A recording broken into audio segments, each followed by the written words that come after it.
Hello everyone, welcome back to another episode of Tech World. In today's video, I'm going to show you how to redeem Tango gift card online using your computer. Keep watching the video till the end and don't forget to subscribe to our channel. If you've not yet, also press the notification bell so that you'll never miss another upcoming updates from us. Now let's jump right into the video.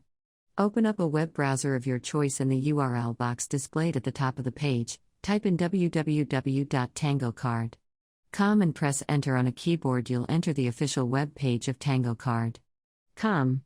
Now go to the top right hand and you'll be able to see a sign in or redeem option. Simply mouse over to that and a pop-up should appear. Click on redeem a Tango card option from the choices displayed inside the pop-up box.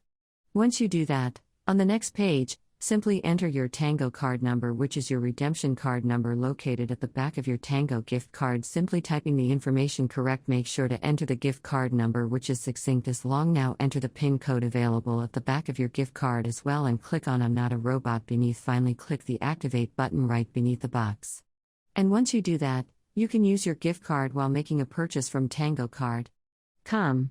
Once you've selected the rewards for what you'd like to redeem your reward link, you can click the checkout button or simply add the product in your cart and redeem it during the checkout process. That is how you can easily redeem a gift card for Tango, quick and easy. I hope the tutorial was helpful to you. If it was, go ahead and give us a thumbs up. I'll soon be back with more tutorial videos like this. Thank you for watching.